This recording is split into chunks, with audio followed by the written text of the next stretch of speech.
You have learned in previous classes that the soil contained minerals, water, air, and some living organisms. In addition, dead plants and animals gets decomposed by soil organisms. In this way, various nutrients in the dead organism are released back into the soil. These nutrients are again observed by the plant. जैसा हमने पहले भी पढ़ा है, last क्लासों में भी पढ़ा है, क्या पढ़ा है कि जल, खनिज, मिट्टी में क्या क्या पाया जाता है? मिट्टी में खनिज, जल, वायु तथा और भी मतलब माइक्रो ऑर्गेनिज्म पाए जाते हैं, ठीक है, पाए जाते हैं। और वो जो इसमें पेड़ पौधे टूट जाते हैं, सड़ जाते हैं, उसमें माइक्रो ऑर्गेनिज्म जो कीड़े मकोड़े होते हैं वो मर जाते हैं, तो उनसे क्या न्यूट्रिशन मिलता है? मिट्टी में न्यूट्रिशन बढ़ती है, न्यूट्रिशन की मात्रा बढ़ती है। और इस प्रोसेस में क्या होता है? उन्हें पोषक तत्व पूरा मिट्टी में मिल जाता है। और जो ये न्यूट्रिशन होता है वो कहाँ चला जाता है? जब हम खेती करते हैं, जो से पौधे उसमें उगाते हैं, फसल उगाते हैं, तो उनको न्यूट्रिशन, इन सब चीज़ों का न्यूट्रिशन पौधे ले लेते हैं, पौधों को मिल जाता है। वो पौधे क्या करते हैं? ये न्यूट्रिशन जो होता है वो खींच लेते हैं, एब्जॉर्ब कर लेते हैं, किस लिए? और अपना ग्रोथ कर लेते हैं।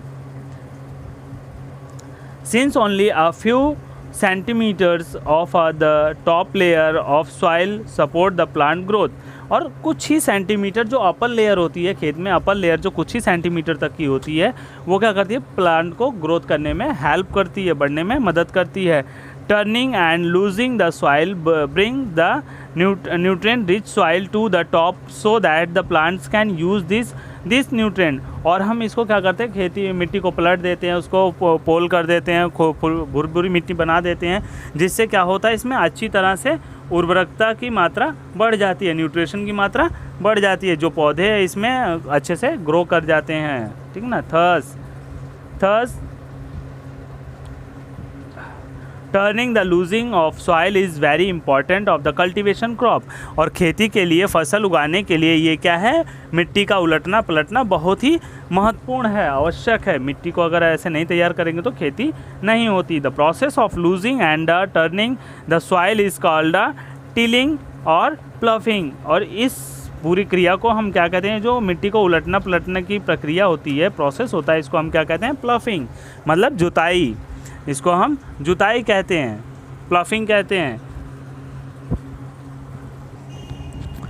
This is done by using a प्लफ। और ये सारा प्रोसेस किसके द्वारा होता है? हल के द्वारा। हल चलाकर ये मिट्टी को पलटा जाता है, जुताई की जाती है। Ploughs are made of wood iron. Plough क्या है? एक लकड़ी से बनाया जाता है, लकड़ी का बना होता है। If the soil is very dry, अगर मिट्टी पूरी सूखी होती है, ज़्यादा सूखी होती है, it may be need watering before the ploughing. और वो क्या मांगती है? मिट्टी सिंचाई मांगती है। कब? जुताई से पहले हमें क्या करना पड़ता है? मिट्टी में सिंचाई करनी पड़ती है, पानी डालना पड़ेगा। Watering before the ploughing. The ploughed field may be have the clumps of soil called the crumbs. और जो मिट्टी में जुताई होती है, जुताई के समय क्या होता है? जुते हुए खेत में मिट्टी के बड़े बड़े ढेले भी होते हैं, प्लम, और उनको हम क्या कहते हैं? प्लम्स कहते हैं। It's necessary to break these crumbs. और ये जो ढेले होते हैं, इनको बहुत ज़रूरी होता है कि हमें फोड़ना, क्योंकि मिट्टी हमें भुरभुरी बनानी होती है। जैसे देखा होगा कि खेतों में क्या होता है? बड़े बड़े ढेले निकल आते हैं ना, ऐसे अगर नमी कम होती है खेत में और जुताई कर दे तो ढेले निकल आते हैं। तो इसे ढेले मतलब जैसे मिट्टी का ज़्यादा इकट्ठा मिट्टी हो जाती है, पत्थर जैसे हो जाते हैं मोटे मोटे, कहीं मोटे मिट्टी ज़्यादा पलट जाती है और वो हार्ड हो जाती है, तो पत्थर टाइप की हार्ड मिट्टी लगेगी, जैसे ऐसे लगेगी कुछ मोटा पत्थर फेंका हो, ऐसे ऊंचे ऊंचे पलट जाते हैं। वो भुर्री मिट्टी नहीं हो सकती, इसलिए उसको हमें क्या करना पड़ता है? सिंचाई करनी पड़ती है। सिंचाई करने से मिट्टी क्या होती है? भुरभुरी सी हो जाती है। Levelling the field is beneficial for the sowing as well as irrigation. और उसके बाद हमें क्या करना पड़ता है? इसको तोड़ने के बाद क्या करना पड़ता है? मिट्टी को लेबल करना पड़ता है। लेबल लेवल करना जाता है, जैसे किया जाता है। मिट्टी को मतलब चारों कोने से बराबर कर ली जाती है ताकि पानी हमें सिंचाई में हमें आसानी हो। एक जगह से अगर हम पानी उसमें चलाएं तो पूरे खेत में बराबर लेवल पानी का लग जाए, नहीं तो क्या होगा, कहीं पे पानी ज़्यादा और कहीं पे कम पानी लगा होगा। Levelling of soil is done with the help of the leveller. एक लेवलर होता है, ठीक ना, लकड़ी का होता है चाहे लोहे का होता है, ठीक है। उससे हम क्या करते हैं, मिट्टी को पूरा प्लेन करते हैं, प्लेन कर लेते हैं, जिससे आसान हो जाता है खेत में बुआई जुताई। Some time manure is add to the soil before the tilling. और कभी कभी क्या होता है, जुताई से पहले, कभी कभी जो खेत जोतने से पहले भी हम खाद डाल देते हैं। देखा गांव में क्या होता है, जो गोबर की खाद होती है, जो खाद सड़ी गली होती है खाद, उसको क्या करते हैं, जुताई के पहले हम पूरे खेत में छींट देते हैं, मतलब फैला देते हैं, और उसके बाद जुताई करते हैं, जिससे क्या होता है, मिट्टी में वो अच्छे से मिल जाती है, उसका न्यूट्रिशन अच्छे से, उसमें का उर्वरकता अच्छी बन जाती है। This help in proper mixing the manure with soil. और ये मैन्योर क्या होता है, खाद अच्छी तरह से मिट्टी में मिल जाती है। The soil is moistened before sowing. और ये क्या करती है, बुआई से पहले इसको बहुत मिट्टी पलट जाती है, और इसको आराम से हम क्या करते हैं, बुआई और एवं सिंचाई कर लेते हैं, ठीक है।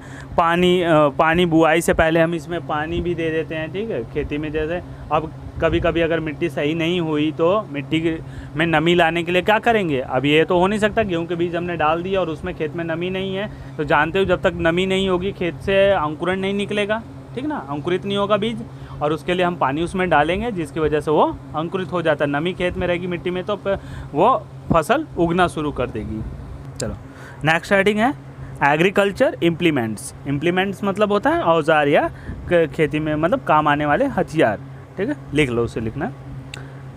बिफोर सोइंग द सीड, मतलब बुआई से पहले, सोइंग मतलब बुआई से पहले क्या करते हैं हम, it's necessary to the break soil clumps to get the better yield. अच्छी खेत को बनाने के लिए उसको हम मिट्टी को क्या करते हैं, उसके जो ढेले वले होते हैं उसको तोड़ के मिट्टी को भुरभुरा बना लेते हैं, ठीक है, अच्छी फील्ड तैयार कर लेते हैं।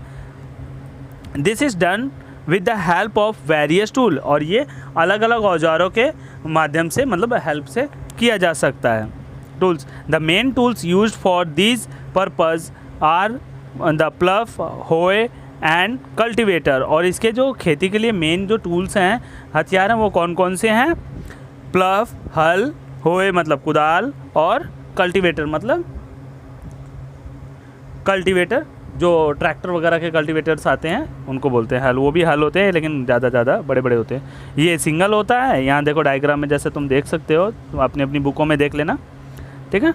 यहाँ पे देखो दिया हुआ है ये पहले के समय में ये बैल हैं, 2 बैल हैं, उसके बाद ये एक बीम लगा हुआ है, इसको जो ये ऊपर जॉइंट किया जाता है जिसमें बीम है, और उसके बाद ये प्लफ सॉफ्ट है, प्लफ सॉफ्ट जिसमें हल जोड़ा होता है, ये हल के साथ जुड़ा होता है, और नीचे ये हमारा क्या है, प्लफ शेयर है। प्लफ शेयर देखो यहाँ पे सारा दे रखा है, ये बीम से जुड़ जाता है प्लफ सॉफ्ट, और ये बीम बैल जिसमें बंधे होते हैं, और ये प्लफ शेयर हो गया, ठीक है ना, जहाँ से हल ज़मीन में लगता है, ठीक है। आओ आगे पढ़ते हैं।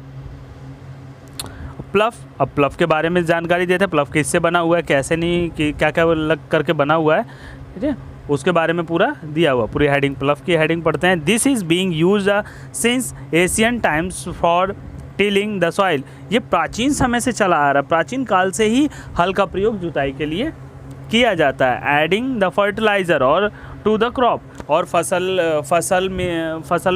मिलाने के लिए, फसल को मिलाने के लिए, और वो खाद मिलाने के लिए, उर्वरक मिलाने के, रिमूविंग द वीड्स, खरपतवार निकालने के लिए, टर्निंग द सॉइल, मिट्टी को पलटने के लिए, soil. This is made of would and is drawn by the pair of bulls और द अदर एनिमल। और ये किससे बना होता है, लकड़ी और लोहे से बना होता है। और ये किसके द्वारा खींचा जाता है, बैल के द्वारा। एक जोड़ी बैल होते हैं, जोड़ी मतलब 2 बैल होते हैं, और चाहे उसकी जगह घोड़े लगा लो, चाहे भैंसा लगा लो, बैल लगा लो, ऊँट लगा लो, कुछ भी लगा लो, ऐसे जानवर जो इसको खींच सकते हो। पुराने समय से लेके अब तक ये चले आ रहे हैं। तो आजकल तो हमें ज़्यादातर हमें देखने के लिए हरियाणा में चले जाओगे तो बैल मिल जाएंगे, वो भैंसे मिल जाएंगे, भैंसे पुराने समय में भैंसों से भी वो खेती बाड़ी करते थे। और उत्तर प्रदेश की तरफ चले जाओ, पंजाब की तरफ, पहले में तो वो बैल वगैरह था, बैल वगैरह से वो खेती कर लेते थे। लेकिन अब मॉडर्न टाइम में क्या आ चुका है, ट्रैक्टर आ चुका है, जिससे क्या होता है अपना समय भी बच जाता है, टाइमिंग भी बचती है और कम मेहनत भी लगती है, ठीक है ना। दिस इज हो गया। It's contain a strong triangular iron strip called a ploughshare. इसके बाद साथ में क्या होती है, एक मजबूत लोहे की ट्रायंगुलर टाइप का आयरन लोहा लगा होता है जिसको प्लवशेयर कहते हैं। The main part of the plough is a long log of would which is called a plough soft. एक लंबा जो मेन पार्ट इसका होता है प्लव सॉफ्ट होता है, जिससे हल जुड़ा होता है। There is handle at one hand to shaft एक तरफ ये साफ्ट से जुड़ा होता है। The other hand is the attach the beam to a beam which is placed on the bull neck. और दूसरी तरफ, एक तरफ तो उसके हल्के हैंडल से जुड़ा होता है, दूसरी तरफ किससे जुड़ा होता है, बैलों के ऊपर जो बीम रखी होती है, बीम जिसमें बैल जुड़े होते हैं, और दूसरा एंड उसका दूसरा छोर उससे जुड़ा होता है जो बैलों के गर्दन पे रखे होते हैं। One pair of bull and a man can easily operate the plough. Figure 1.1 में जैसा हमने अभी देखा फिगर में, वो किसान क्या करता है, आसानी से इसको चला लेता है, ऑपरेट करता है। The indigenous wooden plough is increasingly being replaced by iron ploughs nowadays। कह रहा है कि इस समय क्या हो गया, इसको बदल दिया गया है, ठीक है ना। आजकल लोहे के देसी और उसको छोड़ के लोहे के हल आ गए हैं और तेज़ी से ये काम करते हैं लकड़ी के हल की जगह पे। जैसे लकड़ी का हल ये था, लकड़ी के हल के जगह पे क्या करता है, लोहे के हल हैं जैसे ट्रैक्टर द्वारा, और ज़्यादा अच्छा काम कर लेते हैं वो। नेक्स्ट है होए। It is a simple tool which is used for the removing weeds and for the losing the soil. It is a long rod of wood or iron। वो क्या होता है, कुदाल। एक ये भी क्या है, रिमूविंग वो खरपतवार निकालने की, जो उसमें अनवांटेड जो उसमें वो आ जाते हैं, पेड़ पौधे लगे होते हैं जो, उनको निकालने के लिए, ठीक है, जिसकी ज़रूरत नहीं होती, जैसे फालतू के जो पौधे उसमें होकर घास वगैरह निकल आती है, उसको निकालने के लिए इसका प्रयोग किया जाता है, उपयोग में लाया जाता है, ठीक है। और मिट्टी को पलटने के लिए भी, मिट्टी को फुलफुला करने के लिए, भर्रा करने के लिए भी काम होता है। It is a long rod of would और आयरन। और ये इसमें क्या लगा, लकड़ी लगी होती है और लोहे की छड़ होती है, लोहा नीचे लगा होता है, और हैंडल इसका लकड़ी का बना होता है। आ स्ट्रॉन्ग मजबूत board a bend plate of the iron is fixed to one of its end. और आयरन की प्लेट क्या होती है, इसमें एक तरफ लगी होती है, फिक्स की होती है।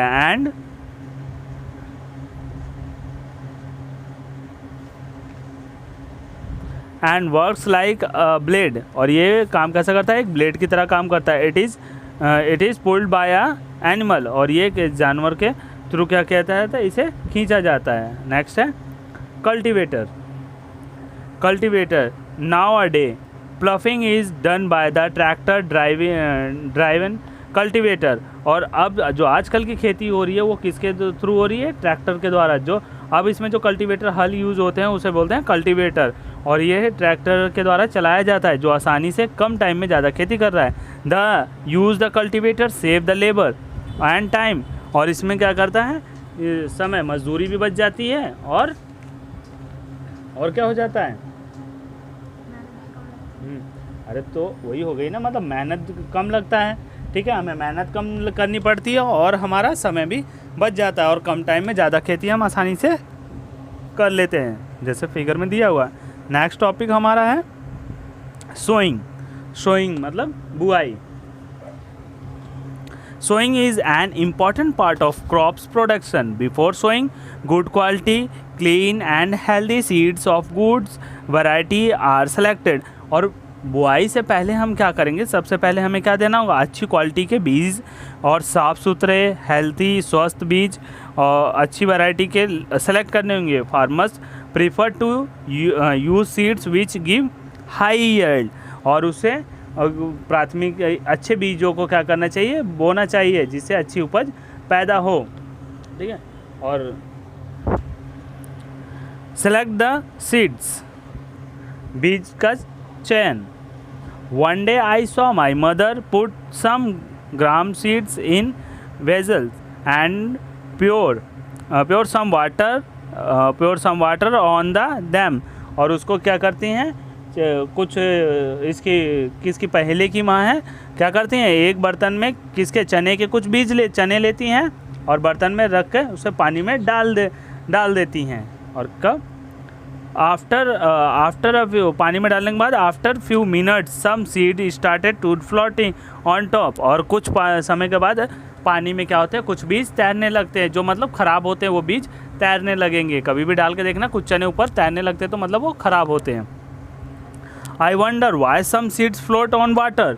वो चकित हो गई, मतलब उसे आश्चर्य हुआ कि ऊपर पानी में क्यों तैरने लगे, कुछ बीज ऐसे पानी में क्यों तैरने लगे, वो देख के चकित हो गई। Take a beaker activity, take a beaker and fill half of it with water, put handful of wheat seeds and stir well, wait for some time। कह रहा है कि कुछ गेहूं के, एक मुट्ठी गेहूं लो और उसे क्या करो, आधा भरा हुआ बर्तन में डाल दो। एक मुट्ठी गेहूं के दाने डालने के बाद उसे कुछ देर हिला के छोड़ दो और प्रतीक्षा करो, मतलब देखो, वेट करो क्या मिलेगा। जो मतलब ख़राब बीज होंगे वो ऊपर तैरने लगेंगे, पानी में ऊपर ही तैरने लगेंगे। Are there seeds which float on the water. क्या बीज पानी में तैरते हैं।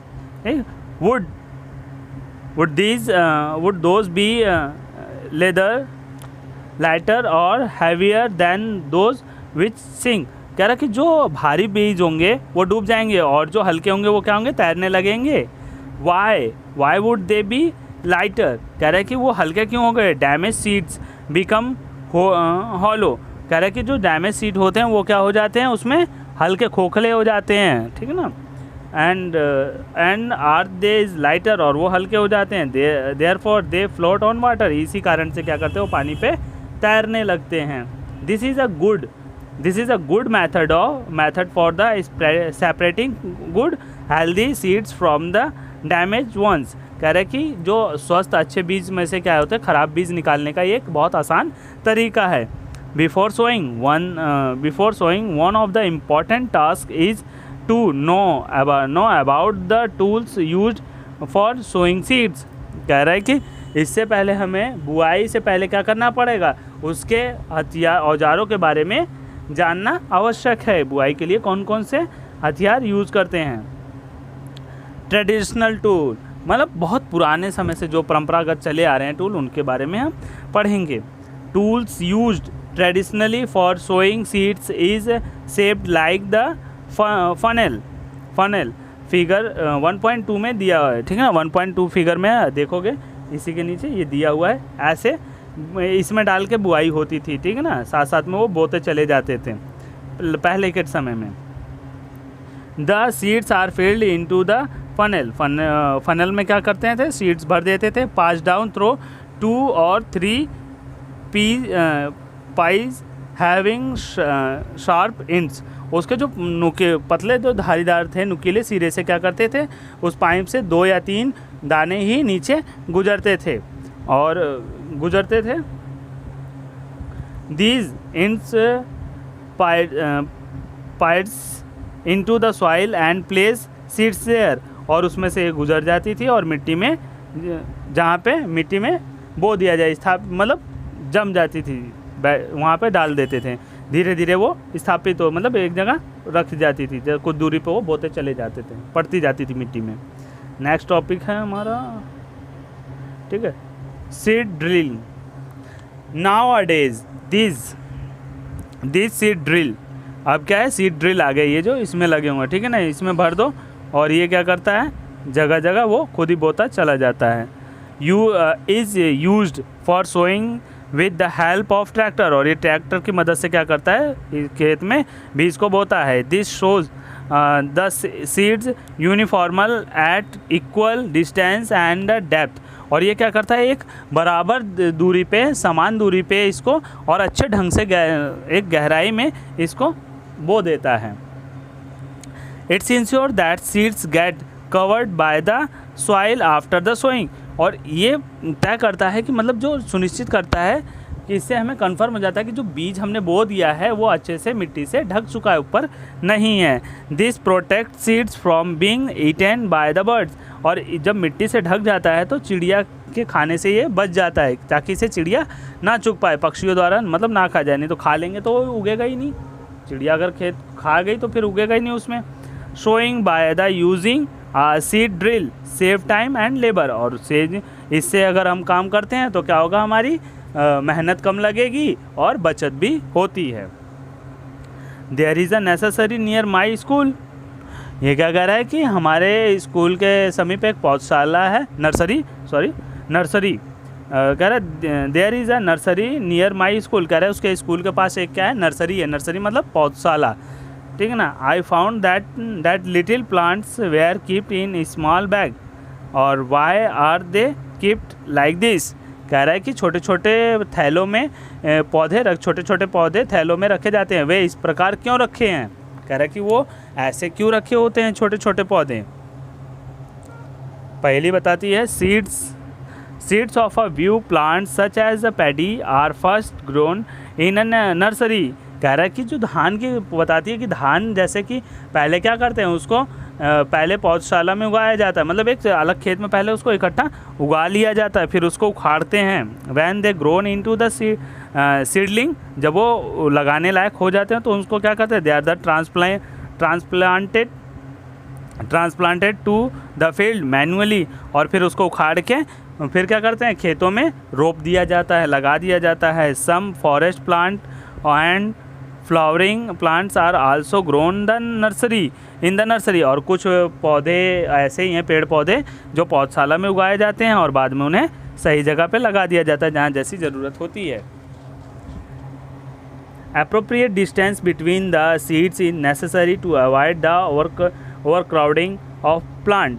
और क्या करते हैं कि जो पौधे होते हैं उनके बीच में एक सही दूरी और डिस्टेंस होना चाहिए, दोनों के बीच में डिस्टेंस पूरा होना चाहिए ताकि घने ना हो, जिससे एक दूसरे में क्या हो, घने हो जाएंगे तो पेड़ सही से ग्रोथ नहीं करेगा। This allows to plant to get sufficient sunlight nutrients and water from the soil. और इससे क्या होता है, कुछ एक समान डिस्टेंस कवर करके अगर हम इसको बोते हैं तो इसमें हमें क्या मिलता है, अगर एक अच्छे डिस्टेंस में कवर कर लेते हैं तो इसमें हमें अच्छे से सनलाइट मिल जाती है, दूर दूर पेड़ पौधे होते हैं और न्यूट्रिशन मिट्टी से बराबर मिलते हैं। एक ही जगह ज़्यादा पौधे होंगे तो सब कहाँ से ले पाएंगे, न्यूट्रिशन कम मिलेगा और पानी बराबर मिल जाता है, अच्छा पानी। और इससे क्या करते हैं, at times a few plants may have to be the removed the prevent overcrowding. कह रहा है कि जब जहाँ पे घने पौधे होते हैं, घने पौधे को रोकने के लिए कुछ पौधे को क्या किया जाता है, वहाँ से निकाल के दूसरी जगह लगा दिया जाता है, जिससे पौधे भी ना ख़राब हों और वो अच्छे से ग्रो कर जाएं। नेक्स्ट हेडिंग है एडिंग मैन्यूर एंड फर्टिलाइज़र। इनके बारे में पढ़ेंगे, खाद और उर्वरक, ठीक है। The substance which are added to the soil in the form of nutrients for the healthy growth of plants are called manure and fertilizer। जो वे पदार्थ कहते हैं जो जिन्हें मिट्टी में पोषक स्तर बनाए रखने के लिए, उर्वरकता बनाए रखने के लिए मिट्टी में मिलाया जाता है, वो क्या कहलाते हैं, उन्हें खाद और उर्वरक कहते हैं। इसको हाईलाइट कर लो, अंडरलाइन कर लो, ठीक हो गया। और नेक्स्ट आगे फिर बूझो पूछता है, कहता है I saw healthy crops growing in a farm. कह रहा है कि मैंने उसमें फॉर्म में अच्छी फसल देखी है, खेत में उगने वाली अच्छी फसल पौधे देखा है। कहता देखा है, जब कह रहा है कि in the neighbouring farm the plants were weak, why do some plants grow better than other. कह रहा है कि मतलब जबकि पास के खेत में पौधे कमज़ोर थे, कुछ पौधे अन्य कहता है और पौधों से क्या उससे कंपेयर किया तो कहते हैं कुछ ज़्यादा अच्छे नहीं थे, ऐसा क्यों होता है। Soil supplies mineral nutrients to the crop plants. और मिट्टी क्या करती है, फसल को खनिज पदार्थ प्रदान करती है, मिट्टी से मिलते हैं। These nutrients are the essential for the growth of plant. कह रहा है कि ये जो न्यूट्रिएंट होते हैं ये इसके लिए, पौधों के लिए क्या होते हैं, बहुत ही आवश्यक होते हैं। In certain areas farmers grow the crops after the crop in the same field. कहते हैं कि कुछ क्षेत्र में किसान, कुछ एरिया में किसान क्या करते हैं, फार्मर्स खेत में एक के बाद दूसरी फसल उगाता है। नेक्स्ट मतलब एक काट लिया दूसरी उगा देता है। The field in never left uncultivated for follow. कह रहे कि और वो खेत कभी खाली नहीं होता, हमेशा उसमें खेती होती रहती है। Imagine what happen to nutrients. और उसमें पोषक तत्व का क्या होता है, जब उसमें बराबर फसल उगती रहेगी तो पोषक तत्व होंगे उसमें, क्योंकि वो रेस्ट करने के लिए खेत को नहीं मिलता है। ठीक है। Continuous cultivation of crops make the soil poor in nutrition. जब बराबर लगातार खेती उसमें होती रहती है तो उसमें क्या होता है, न्यूट्रिशन की मात्रा ख़त्म हो जाती है, कम हो जाती है, जिससे फसल क्या अच्छी नहीं होती। Therefore farmers have to add the manure to the field to replenish the soil with nutrients. और जिसमें वो खाद वगैरह डालते रहते हैं जिससे न्यूट्रिशन की मात्रा उसमें बनी रहती है। This process is called a manuring. और इसको हम क्या कहते हैं, जो ये क्रिया होती है उसको हम क्या कहते हैं, मैन्यूरिंग कहते हैं।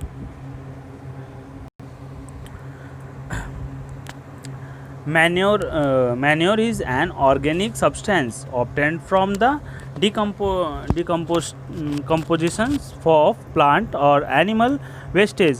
और मैन्योर क्या है, एक रासायनिक कार्बनिक जैव पदार्थ है। ठीक है ना, ये कार्बनिक जैव पदार्थ है जो कि पौधों या जंतु के अपशिष्ट, मतलब गोबर वोबर से बनते हैं, सड़े गले, मतलब सब्जी उब्जी जो भी कुछ हम निकालते हैं घर से निकला उसको हमने फेंक दिया, पत्ते होते सब फेंक दिए एक जगह, सड़ गए तो सड़ने के बाद वो क्या होते हैं, डिकम्पोस्ट हो जाते हैं और जिससे वो खाद बन जाती है। Farmers dump plants and animal waste in pits at one place and allow it the decompose. और वो क्या करता है किसान कि जो पौधे के अपशिष्ट होते हैं, पत्ते होते हैं एक जगह गड्ढे में डाल देता है, जिससे वो क्या होता है, खुले में छोड़ देता है। और वो क्या करते हैं उसमें the decomposition is caused by some micro organism. और इसमें क्या, जब डिकम्पोज होता है तो उसमें कुछ सूक्ष्म जीव होते हैं, जो बैक्टीरियाज होते हैं, उसको चाल के खा के उसको क्या कर देते हैं, खाद में परिवर्तित करते हैं। The decomposed matter is used as organic manure.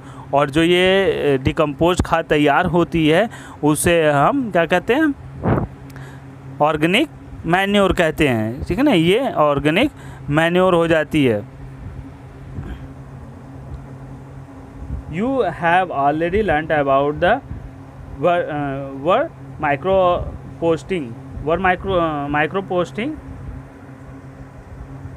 वर्मिकोपोस्टिंग in class 6th में पढ़ा था हमने इसके बारे में। ठीक, आगे बढ़ते हैं।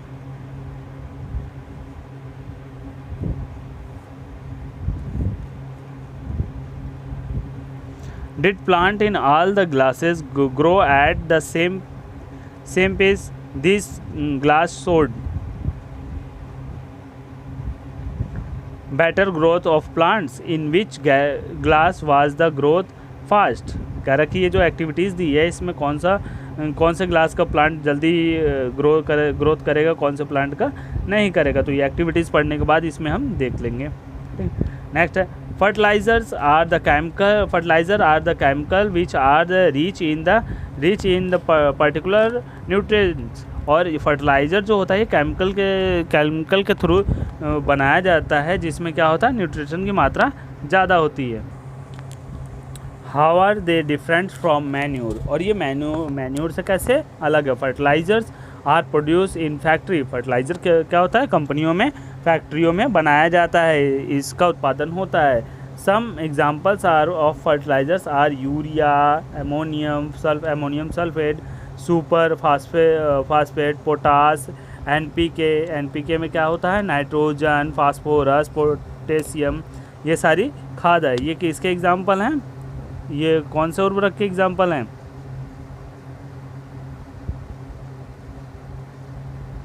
अंडरलाइन कर लो इसको, ठीक ना।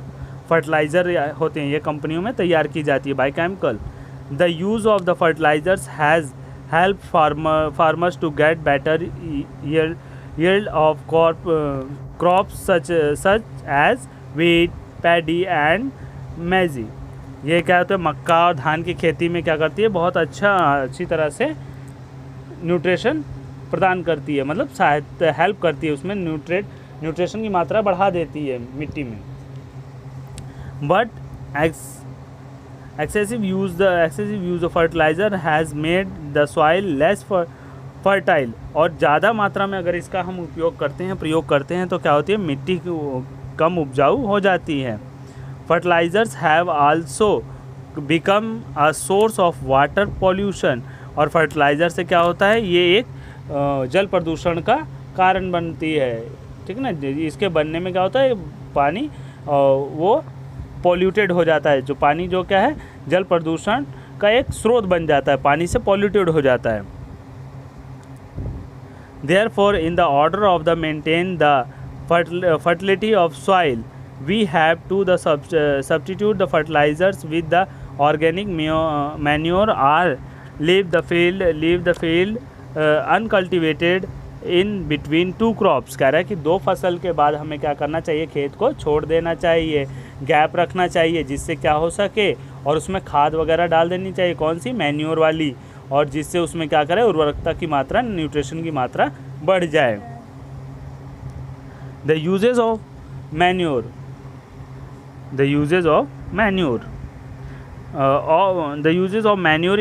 improve soil textures as well as its water retaining capacity। its replenish of soil with the nutrients। कह रहा है कि इसमें क्या कहता है, उसकी जो पानी और उसकी जब खाद के उपयोग करते हैं हम मिट्टी में, तो जल अवशोषण क्षमता में भी वृद्धि होती है, ठीक है ना। पानी को ज़्यादा एब्जॉर्ब करता है, इससे मिट्टी में सभी पोषक जो न्यूट्रिएंट्स हैं उसे पूरी तरह से मिल जाते हैं। Another method of the replacing the soil with the nutrients in through crops rotation. और दूसरा तरीका है मिट्टी में पोषक पहुँचाने के लिए फसल चक्रण है, ठीक है ना। जैसे फसल चक्रण क्या होता है, फसल साइकिल क्या होता है, रोटेशन क्या होता है। This can be done by the growing the different crops alternately.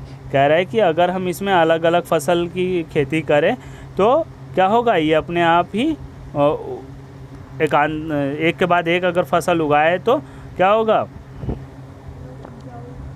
हाँ, alternately. Earlier, the farmers in the North India used to grow the legumes as fodder in one season and wait in the next season। और जो मतलब उत्तर भारत के किसान हैं वो क्या, फलीदार चारा एक ऋतु में उगाते हैं तथा दूसरी ऋतु में क्या करते हैं, गेहूँ उगाते हैं। उनके बीच में क्या करते हैं, गैप छोड़ देते हैं। और इससे क्या होता है, next season this help in the replenishment of the soil with the nitrogen.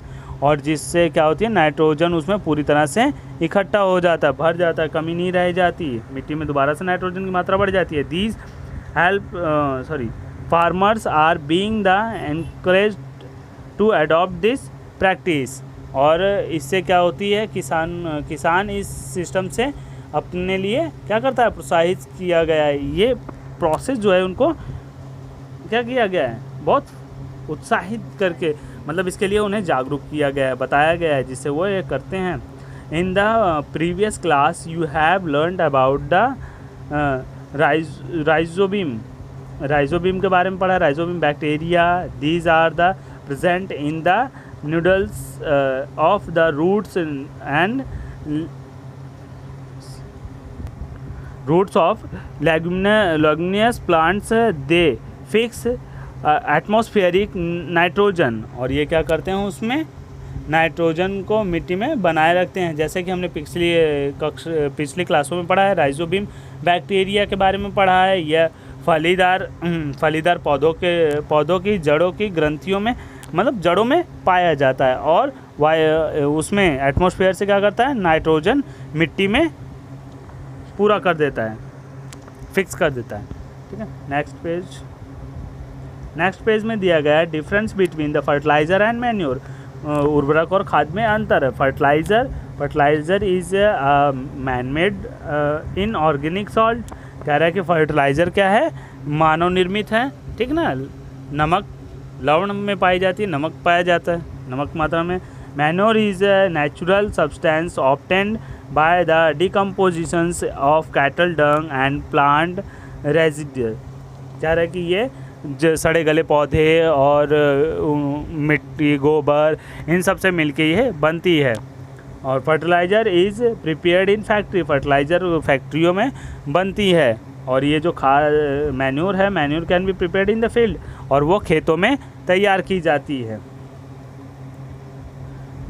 Fertiliser does not provide any humus to the soil. और ये क्या करती है, उसमें हुमस प्राप्त नहीं होती। और जैसे उर्वरक से मिट्टी इस जो ये फर्टिलाइज़र हम डालते हैं, फर्टिलाइज़र से मिट्टी में कोई हुमस नहीं मिलती। Manure provides a lot of humus to the soil.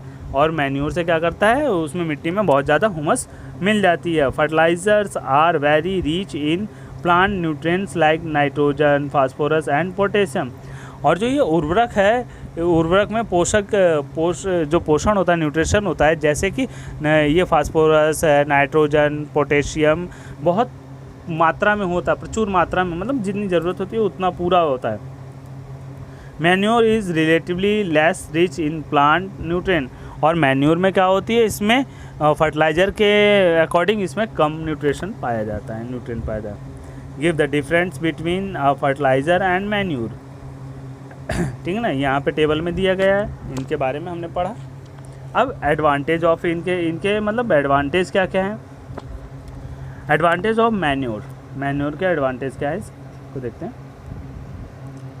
The organic manure is considered better than the fertiliser. जो ऑर्गेनिक मैन्योर होती है वो फर्टिलाइज़र से बेटर होती है। दिस इज़ बिकॉज, क्योंकि it enhance the water holding capacity of the soil. और इससे क्या होता है, ये पानी को क्या करते हैं, मिट्टी में सोखने की क्षमता को बढ़ाते हैं। It's make to soil porous due to which exchange of gases become easy. और ये क्या करता है, जो मिट्टी में जो गैस होती है वो आसानी से क्या करता है, एक्सचेंज कर देता है। It increasing the number of the friendly microbes. और ये क्या करता है, जो ये मैन्योर है उसमें इसमें जो हमारे जो फ्रेंडली माइक्रोब्स हैं उनकी संख्या में क्या करता है, बढ़ोतरी करता है। It improves the textures of the soil. और ये क्या करता है, जो खाद में मिट्टी का गठन है उसको, मिट्टी को सुधारता है। नेक्स्ट टॉपिक है हमारा इरिगेशन मतलब सिंचाई। इरिगेशन का टॉपिक हम नेक्स्ट वीडियो में, इस वीडियो के नेक्स्ट पार्ट में हम पढ़ेंगे और समझेंगे। ठीक है, ओके।